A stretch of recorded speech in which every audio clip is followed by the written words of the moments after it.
ভাই আল্লাহ যদি আমাকে নিয়ে যায়, আমার বাচ্চাটার দিকে একটু খেয়াল রাখেন।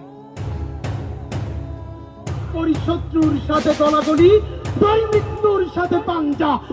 দিল্লির দালালেরা হুঁশিয়ার সাবধান, ইরানের দালালেরা হুঁশিয়ার সাবধান। ওরে বাবা, শত্রুর অভাব নাই, একদিকে ভারতীয়রা, একদিকে আওয়ামী লীগ। প্রবল বাংলাদেশপন্থী হিসেবে সর্বমহলে পরিচিত হাসি খুশি এক তরুণ ইতোমধ্যে জায়গা করে নিয়েছেন দেশের লাখো মানুষের মনে। তিনি কাউকে ছেড়ে কথা বলেন না। 2024-এর জুলাই গণ আন্দোলনের সক্রিয় কর্মী থেকে ঢাকা ৮ আসনের সম্ভাব্য স্বতন্ত্র সংসদ সদস্য প্রার্থী শরীফ ওসমান হাদি গতকাল নির্বাচনী গণসংযোগ শেষে ফেরার পথে আততায়ীর বুলেটের টার্গেট হন হাদি। সদা হাস্যোজ্জ্বল সেই তরুণ এই রিপোর্ট লেখার সময় পর্যন্ত জীবন মৃত্যুর সন্ধিক্ষণে দাঁড়িয়ে আছেন। আততায়ীর বুলেট আঘাত করে হাদির মাথায়। তার সমর্থকরা বলছেন, হাদিকে চুপ করিয়ে দিতে পারলে দেশের লাখো মানুষের কণ্ঠস্বর স্থিমিত করে দেয়া যাবে বলে মনে করছে আততায়ী, তাই হাদির মাথায় গুলি করা হয়েছে। সাম্প্রতিক সময়ে হাদি হয়ে ওঠেন সর্বমহলে ব্যাপক পরিচিত। টকশোতে নানা আঙ্গিকে বুদ্ধিবৃত্তিক বিশ্লেষণ করতে দেখা যায় তাকে। একই সাথে তিনি একসময়ের জনতার কাতার থেকে বর্তমানে জনতার নেতা হিসেবে আবির্ভূত হতে চেয়েছেন বলে রাজনীতি বিশ্লেষকদের কেউ কেউ মত দিয়েছেন। এরই ধারাবাহিকতায় হাদি ঢাকা ৮ আসনে নির্বাচনের মাঠে নামেন। তার ফেসবুক পোস্টসমূহের বরাতে দেখা যায় তিনি প্রচারণার মাঠে নানা শ্রেণীর মানুষের ভালোবাসায় সিক্ত হচ্ছেন। ঝালকাঠি জেলার এক মুসলিম পরিবারে হাদির জন্ম। বাবা ছিলেন মসজিদের ইমাম ও একটি মাদ্রাসার ভাইস প্রিন্সিপাল।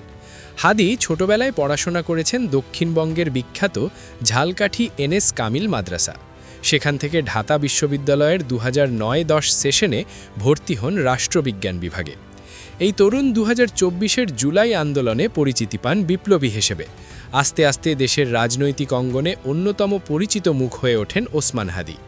এছাড়া বাংলাদেশে প্রতিবেশী দেশের আধিপত্যবাদ বিরোধিতা ও আওয়ামী লীগের বিরুদ্ধে রাজনৈতিক অবস্থান ও মাঝে মাঝে তীব্র ভাষায় বক্তব্যের জন্য তিনি সোশ্যাল মিডিয়াতে প্রায়ই আলোচনায় উঠে আসেন। বিগত আওয়ামী লীগ সরকারের বিরুদ্ধে আপোষহীন বক্তব্য এবং 2024 সালের জুলাই আগস্টের গণ অভ্যুত্থানের সক্রিয় ভূমিকার কারণে শরীফ ওসমান হাদি ব্যাপক পরিচিতি লাভ করেন। বিশেষ করে আন্দোলনের সময় উত্তপ্ত রামপুরা এলাকায় অবস্থান করে রাজপথে তিনি সোচ্চার ছিলেন। অভ্যুত্থানের সবচেয়ে সংকটময় ও উত্তাল দিনগুলিতে নিজের অন্তঃসত্ত্বা স্ত্রীকে বাড়িতে রেখে তিনি রাজপথে নির্ঘুম রাত কাটিয়েছেন, যা প্রতিরোধের প্রতি তার অবিচল অঙ্গীকারের প্রমাণ বহন করে। সে সময় তিনি খুব কাছ থেকে বহু সহিংসতার সাক্ষী হয়েছিলেন। একসময় ইংরেজি কোচিং সেন্টার সাইফুরজে শিক্ষকতা করেছেন হাদি। বর্তমানে ইউনিভার্সিটি অফ স্কলার্স নামে একটি বেসরকারি বিশ্ববিদ্যালয়ে তিনি শিক্ষকতা করেন বলেও জানা যায়। মাদ্রাসায় পড়ালেখা করায় ও ভাষা ও পোশাকের কারণে শিবির বা হিজবুত তাহরিরের কর্মী সন্দেহে ঢাবি ক্যাম্পাস, শ্রেণীকক্ষ সহ বিভিন্ন স্থানে তাকে সন্দেহ ও হেনস্থার শিকার হতে হয়েছে বলে একাধিকবার বলেছেন হাদি। তো পুরো ক্লাসে 280 জন, তখন আমরা সেকশন ভাগ হয় নাই, আমার মাথায় টুপি আর 3-4 জন। তো ক্লাসে পড়া জানানোর জন্য আমাকে ম্যাম জিজ্ঞেস করলে এই হেফাজত দ্বারা, মানে আমাকে করে বলল। কিন্তু তিনি কোনো রাজনৈতিক দলের ব্যানারে না গিয়ে স্বতন্ত্র প্রার্থী হিসেবে ঢাকা ৮ আসনে নির্বাচনের ঘোষণা দিয়ে মাঠে নামেন। তিনি ও তার সহকর্মীদের দাবি, জুলাই অভ্যুত্থানের আগে কোনো রাজনৈতিক দলের সঙ্গে সম্পৃক্ত ছিলেন না হাদি। তিনি সাংস্কৃতিক অঙ্গনে কাজ করতেন, একাধিক বইও লিখেছেন। জুলাই গণ অভ্যুত্থানের পর ওসমান হাদির হাত ধরে গড়ে ওঠে সাংস্কৃতিক ও রাজনৈতিক প্ল্যাটফর্ম ইনকিলাব মঞ্চ। সব ধরনের আধিপত্যবাদের বিরুদ্ধে দাঁড়িয়ে স্বাধীনতা, সার্বভৌমত্ব রক্ষা ও ইনসাফ ভিত্তিক রাষ্ট্র বিনির্মাণ সংগঠনটির ঘোষিত লক্ষ্য। কাজের ধরন নিয়ে নানা মহলে সমালোচনা থাকলেও হাদি একজন আলোচিত ও প্রভাবশালী ব্যক্তিত্ব হিসেবে নিজেকে প্রতিষ্ঠিত করেছেন।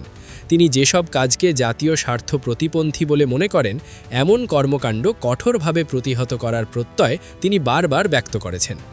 ওসমান হাদিকে বিভিন্ন সময়ে বিএনপি ও জামায়াতে ইসলামীর কিছু কাজের সমালোচনা করতেও দেখা যায়। যদি বিএনপি হন, আপনার ছেলে কি ছাত্রদল করে? যদি জামাত হন, আপনার ছেলে কি ছাত্র শিবির করে? কোনো মতে ইন্টার পাস পর্যন্ত করে, তারপর তো বিদেশ পাঠাই দেন। আপনার নিজের ছেলের এত ভালোবাসেন, মেয়েরে ভালোবাসেন, বিদেশ পাঠাই নিরাপদ রাখেন, আর এইখানে অন্যের সন্তানরে এসে জীবন যুদ্ধ করাইতেছেন যে খুব দেশ উদ্ধার করতেছেন।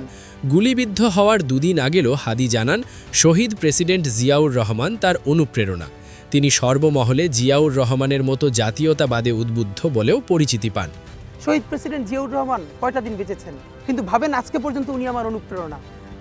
গত নভেম্বরে হাদি নিজের ফেসবুক পেজে পোস্ট দিয়ে বলেন, দেশি বিদেশি অন্তত 30টি ফোন নম্বর থেকে তাকে ফোন এবং মেসেজ পাঠিয়ে হত্যার হুমকি দেয়া হয়েছে।